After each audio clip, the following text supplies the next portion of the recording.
While Goku may be Dragon Ball's iconic protagonist, he's far from unbeatable. In this video, I'll be diving into some of Goku's most pivotal and memorable defeats. In the 21st Tenkaichi Budokai of Dragon Ball, Goku faced Jackie Chun, a mysterious martial artist who sought to teach Goku and his peers a lesson about humility and growth. Despite Goku's incredible strength, speed, and unorthodox techniques, Jackie Chun's skill and experience constantly kept him one step ahead. The fight was a thrilling back and forth, with Goku pushing Jackie Chun to his limits by transforming into a great ape under the full moon. However, Jackie Chun's quick thinking allowed him to destroy the moon and return Goku to his original form, leveling the playing field once again. Exhausted and back in his base form, Goku gave everything he had in a flurry of attacks, ending in one final charge, but Jackie Chun's attack proved more powerful. The intense fight ended with Goku lying defeated, unable to declare himself the new world champion. During the Red Ribbon Army saga, Goku faced Mercenary Tao,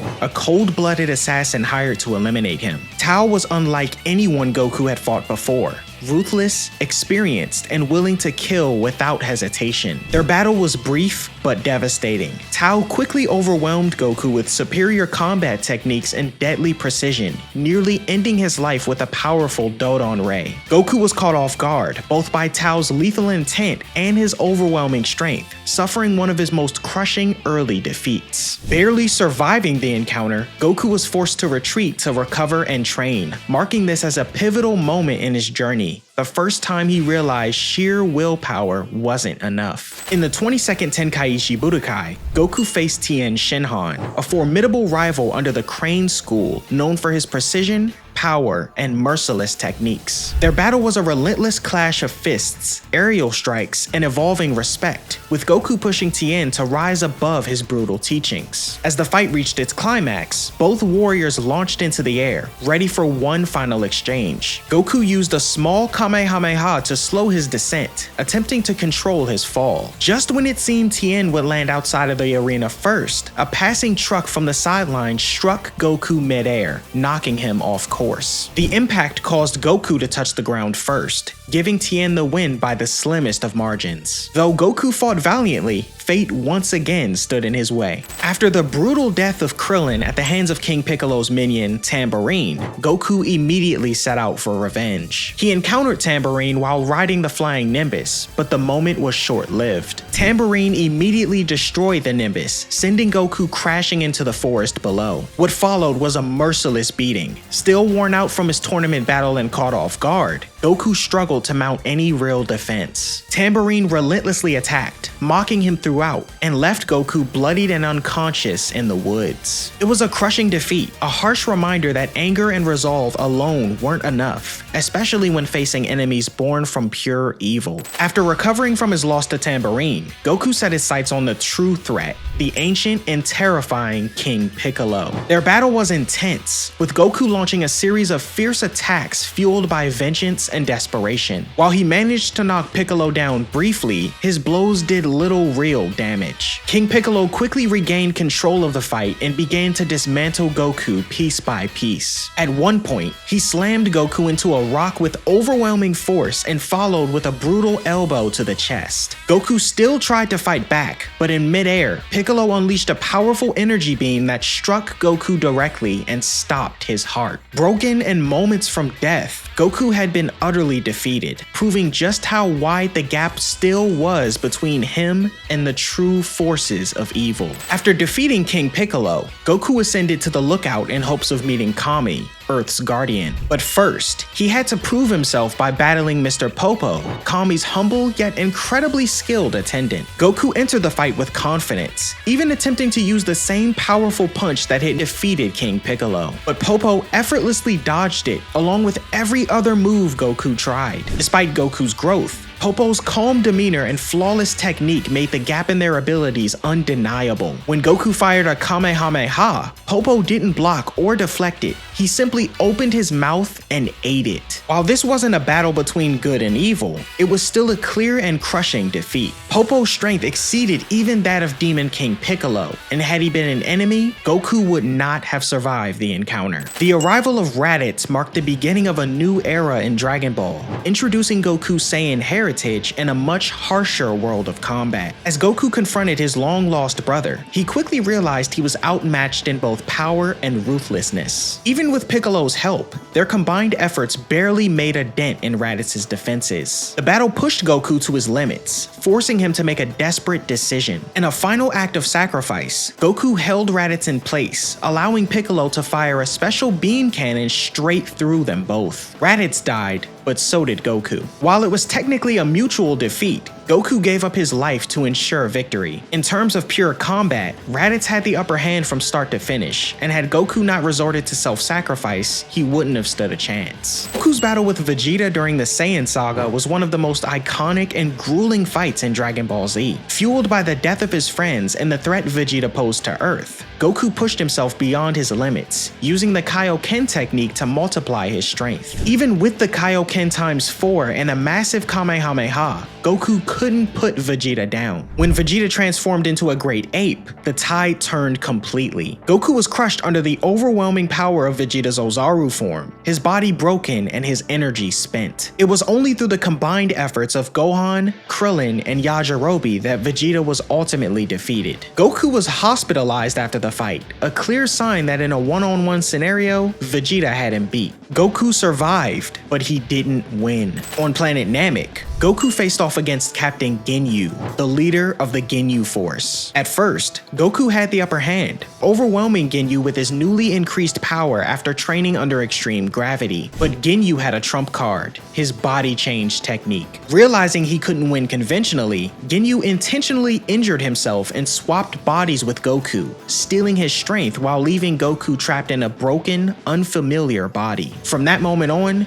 Goku was effectively defeated. Unable to use his own power and barely able to move, he had to rely on Vegeta, Gohan, and Krillin to carry on the fight. Goku eventually reclaimed his body, but the battle with Ginyu marked a rare loss not through strength, but through strategy, a humiliating setback that left Goku completely helpless. During the Android saga, Goku seemingly faced the threat that Trunks had warned him about. At first, it seemed like Goku was in control. His Super Saiyan power gave him a clear advantage over Android 19, but everything changed when the heart virus struck. Mid-battle, Goku's body began to shut down, his strength fading rapidly as he gasped for air and collapsed. Android 19, sensing the shift, took full advantage. He latched onto Goku and began draining his energy, leaving him helpless and barely conscious. Goku was only saved thanks to Vegeta's intervention, who stepped in and effortlessly dismantled the android. But make no mistake, if no one had helped, Goku would have died then and there. It was a total defeat, not due to a lack of power, but because his body failed him at the worst possible time. In the Cell games, Goku stepped up first to face Perfect Cell,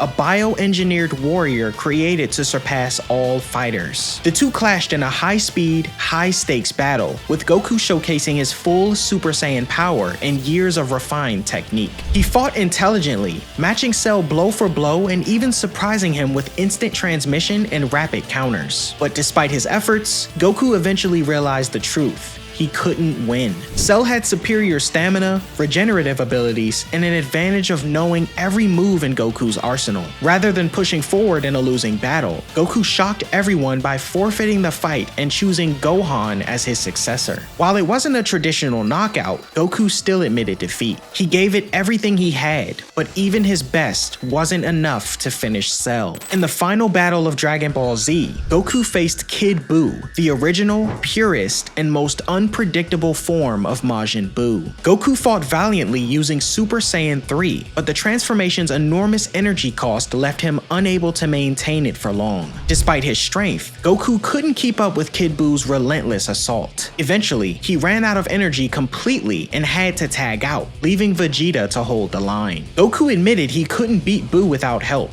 And even after regaining his strength, it took a spirit bomb fueled by the energy of everyone on Earth to finally defeat the monster. But in terms of one-on-one combat, Goku was bested. Kid Buu wore him down and would have killed him had it not been for teamwork and outside aid. In the Black Star Dragon Ball saga of Dragon Ball GT, Goku faced off against General Rildo, a powerful machine mutant and the commander of Planet M2. While Goku ultimately lost this battle, it happened in a way that no one could have predicted. Rildo, utilizing his Hyper Meta Rildo transformation and even merging with the planet itself, proved to be a formidable opponent, displaying strength that surpassed even Majin Buu. The fight was intense, but as it neared its end, Pan appeared from a distance to warn Goku about Trunks' capture. Seizing the opportunity, Rildo used Pan as a distraction and unleashed his Metal Breath technique on the battlefield, turning Goku into metal and bringing their once thrilling fight to an unexpectedly anticlimactic end. In the Baby Vegeta saga, Goku became the last line of defense against Baby, the Tuffle parasite who had taken control of Vegeta's body and mind. Goku gave it his all, even using Super Saiyan 3, but it wasn't enough to match Baby's overwhelming power. To make things worse, Goku's smaller body couldn't handle the strain of the form, leaving him completely vulnerable to a relentless and brutal beating. Baby Vegeta took things even further, harnessing the energy from Earth's infected people to transform into Super Baby and then Super Baby 2, cementing his place as the strongest fighter in the universe. Determined to finish Goku, Baby unleashed a massive revenge death ball, leaving Goku completely defenseless and facing certain destruction. At the last moment, Kibito Kai stepped in and saved Goku, but the sheer force of Baby's attack disrupted the teleportation. In the chaos, Goku slipped from the Kai's grasp and ended up lost in another dimension. In Dragon Ball GT, Goku faced Super Android 17, a fusion of Android 17 and his machine mutant counterpart from Hell. From the start, Goku was completely outmatched. Even in his most powerful form, Super Saiyan 4, his attacks had no lasting effect. Super 17 absorbed nearly everything Goku threw at him, and his regeneration and speed kept him in full control. In a last-ditch effort, Goku attempted to end it all by self-destructing,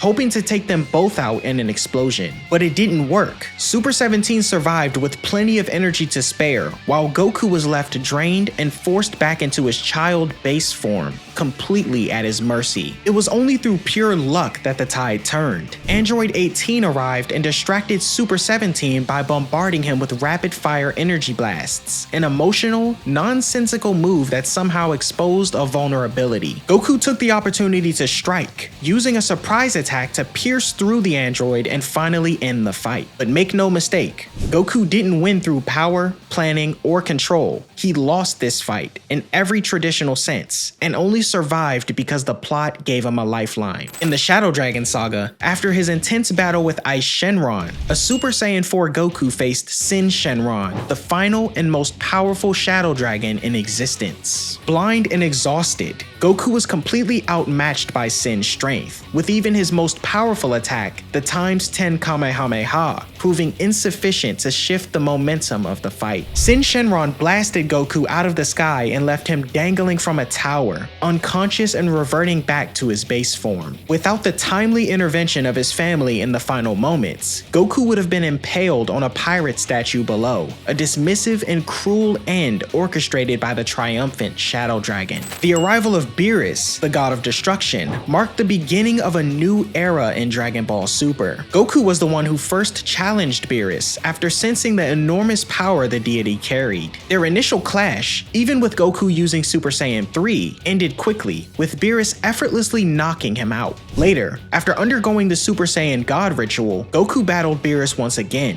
this time in a fight that shook the universe itself. Goku gave it everything he had, and even impressed Beerus by pushing the fight further than expected. But it wasn't enough. Beerus still held the upper hand throughout the entire battle and ultimately defeated Goku a second time. If not for Beerus deciding to spare the planet out of respect, Goku and everyone else would have been annihilated without question. During the Universe 6 vs Universe 7 tournament, Goku faced Frost, a fighter who at first appeared to be Universe 6's heroic version of Frieza. Goku, holding back back slightly to gauge Frost's abilities, quickly began to dominate the fight in his Super Saiyan form. But just when victory seemed certain, Goku suddenly staggered and was knocked from the ring mid-battle. The shocking twist came afterward. Frost had used a concealed poison needle to paralyze Goku and steal the win. It wasn't strength or skill that earned Frost the victory, it was pure deceit. Goku was disqualified due to being knocked out, but once the truth came out, he was later reinstated in the tournament. The Goku Black arc pushed Goku to his limits and kept him there. Goku Black,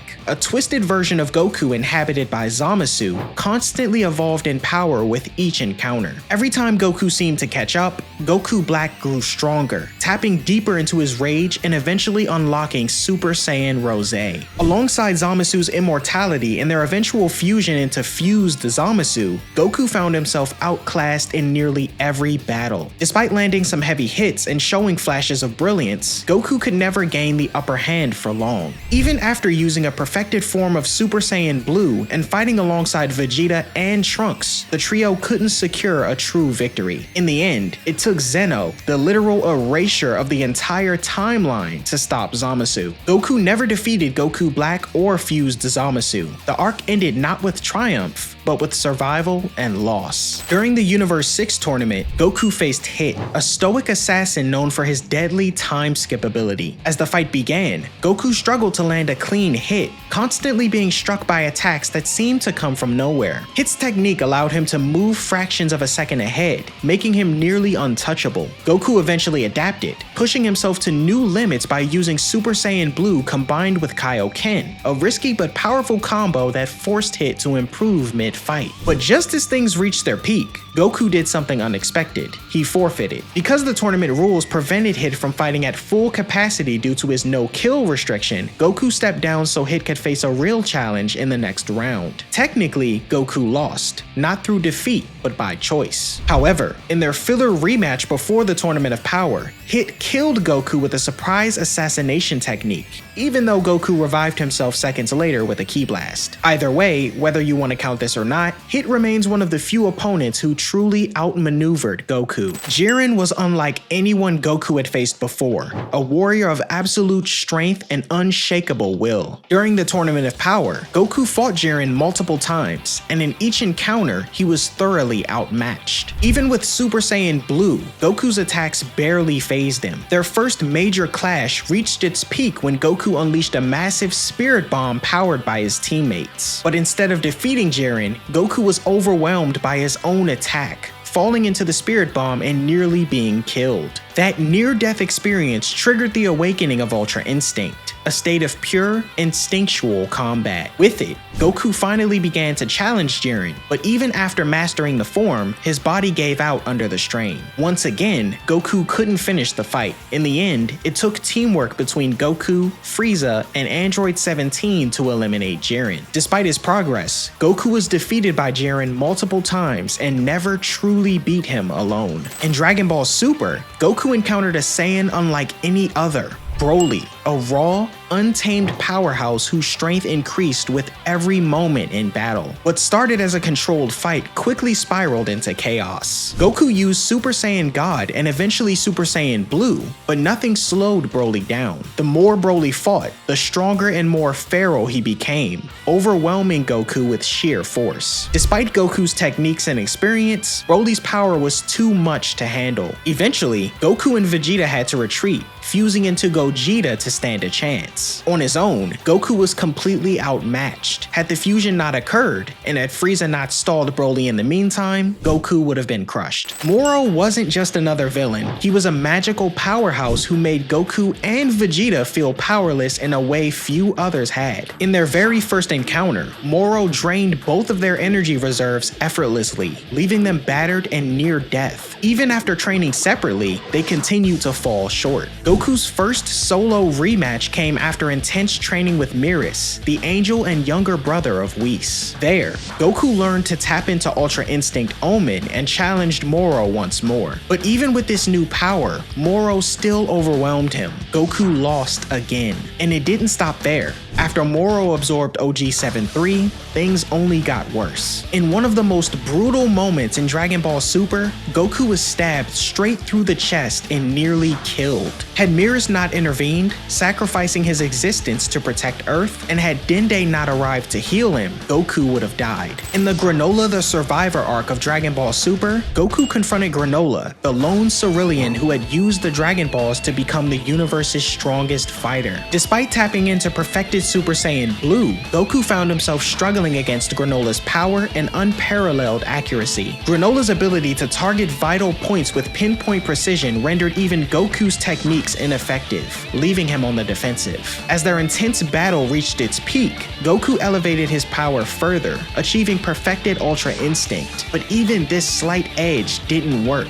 The fight took a shocking turn when Granola revealed that Goku had been battling a clone the entire time. Seizing the moment, Granola landed a devastating blow, knocking Goku across the planet, which left him unconscious and defeated. Following the battle with Granola, Goku found himself facing an even greater threat: Gas, the newest, strongest in the universe after Elec used the Dragon Balls to boost his power. Gas's raw strength, speed, and arsenal of summoned weapons quickly overwhelmed Goku. He was slammed, nearly drowned, and outpaced at every turn. Even with Vegeta and Granola stepping in throughout the fight, Gas continued to evolve mid-battle, tapping into deeper reserves of power and rage. Goku battled Gas multiple times, and in nearly every encounter, he was soundly defeated. In their most intense clash, Goku unlocked a new version of Ultra Instinct, one fueled by his emotions rather than pure calm. But even that wasn't enough. Gas aged rapidly due to the effects of the wish, and it was only after Frieza arrived and effortlessly killed him that the battle ended. Goku didn't defeat Gas, Frieza did,